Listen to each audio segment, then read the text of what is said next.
I don't want that person near me.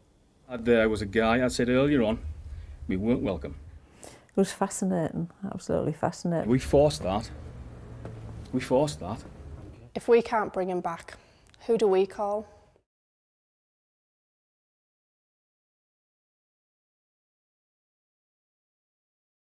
In a layman's terms, I can hear and see. Sometimes both together, sometimes I can see, sometimes I can hear. The other side. When Paul talks about the paranormal realm, he often compares it to the Star Wars universe and how alike it is. In his own words, it's the Force and Spirit working as one, hand in hand. The Force to me is the realms of spirit on the other side. That is the Force. We all call it the God Project. I think the God is the whole energy that we create. Hence the Force. Okay. If you looked into the movies, there was one character in one of the early films said to the Darth Vader character, "If you strike me down now, I'll become more powerful than you can possibly imagine." If you strike me down, I shall become more powerful than you can possibly imagine. And then in the later movies, they came back in spirit form, surrounded by this Force energy, which projected them that way. Even when they were in the spacecraft, then with that famous saying, "Use the Force, Luke." Someone speaking to him. Use the Force, Luke. It's a good descriptor of what sometimes you try to get across to people. With me, people say, how do you hear these people? And I always say the same thing to them. Imagine you're in a cafe and you're going along with your tray or wherever, and it's pretty full, right? And you're moving along, and the noise in the background. You will always hear someone louder above the chatter than anybody else. They're the ones who punch through. I don't care. You did not have permission to touch me or anybody else here. Do you understand this, John? It was fascinating, absolutely fascinating, because he didn't used to do it at home then, and it all started when he got into Ghost Haunted, and so when we started doing the investigations and everything, it was all fascinating to me because I hadn't experienced it before. I had this lady who kept appearing to me and helping me build what I now know as a turret. I could never get the turret to work or build correctly, and she was very friendly. I'm actually seeing it. I'm actually seeing this. It's a case of they're telling me that things that people being here, and someone's actually had someone's sorry, slow that down. They're actually throwing things. They're throwing things at this person from in here. It's exhilarating to me. As I said, I quoted to you in a conversation previously that it's always a pleasure, never a chore. I like saying that. At times you do go to locations, and it's not always of a nice nature. All we had there was a guy I said earlier on, we weren't welcome. But not in a nasty way. We forced that. We forced that. You're asking your guides to assist in stopping certain characters, punching them through, or they're coming through with a bad vibe or a bad attitude. Or it's just a straight feeling of, I don't want that person near me. Or on location, sometimes that bad person, there's always a bad person on that. When I go to locations, it's very rare you're going to go to a Disney World. That would be nice. It would be nice. And that bad person is sometimes too much. Paul, you alright, Paul? Back off from here, Paul. Get me out Paul, come on. Oh, my legs are gone. He's trying it with me. He's trying with me. Come on, but I'm strong. There's no way.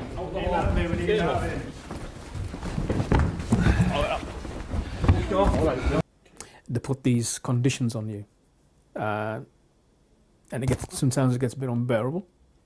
The first time I ever saw Paul have a minor possession, as we like to call it, was quite scary and exciting all at the same time. It was scary because I've never seen Paul like that before. 1 minute he's talking to me and the next he was snuggled down in his coat, which is unusual for him. And then when asked a question, he replied in a voice that wasn't his, in a way that he doesn't speak. I've always been prepared to go the extra mile on that. Sometimes there's people around me panic and bring me back sometimes, but understandable, I think. In reality, I think I would do that same thing. Paul, come back to me. Listen, my voice, push him out. Push him out, you don't need to walk like Paul's. That's his job. It doesn't ever scare me, and he's had some really evil spirits have entered him, and I've known that they've been looking at me through Paul's eyes. But it's never actually frightened me. It's fascinated me, if you know what I'm saying. It's knowing that I'm speaking to somebody from the other side, and it's the only way I've ever actually been able to speak to somebody is through Paul.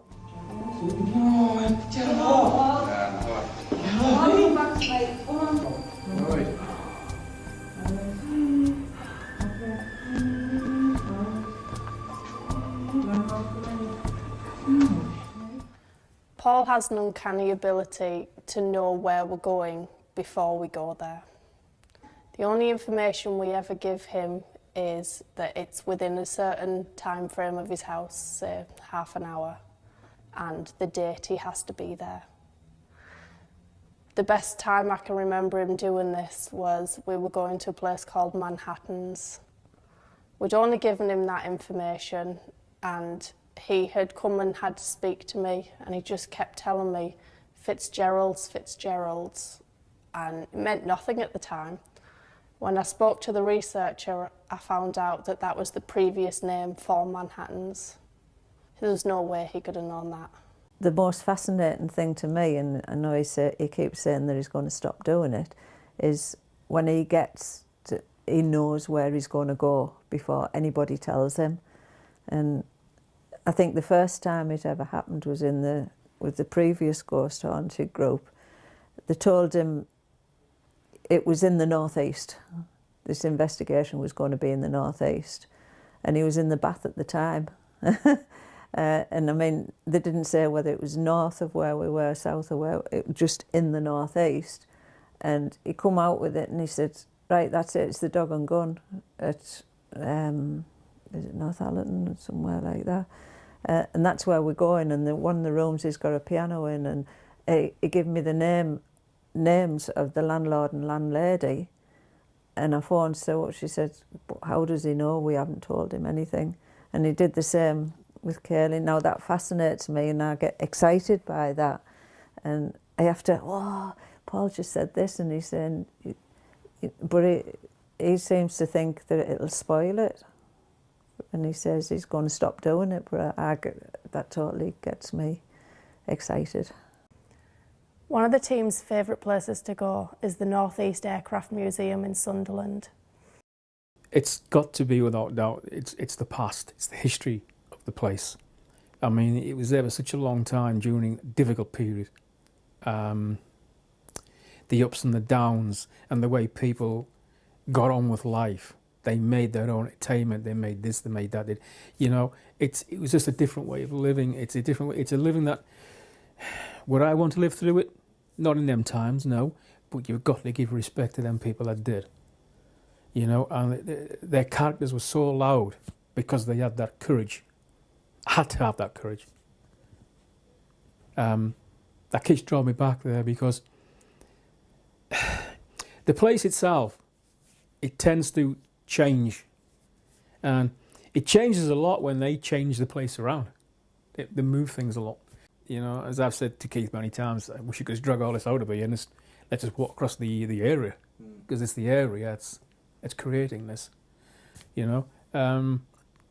Apart from one or two exhibits where unfortunate things have happened to pilots, with one or two of them, and such forth. The majority of it is what it was as an airbase. I'd like Paul to get a really, really good reading of somebody. To bring enough energy to a location to cause a manifestation so that the rest of the team can see it for themselves. I'd like a good medium to sit down and say, right, somebody's come through for you, you know, and for him to go, wow, for him to be, whoa, you know, rather than taking it in his stride sort of thing, for him to get excited about it. That would definitely be the icing on the cake.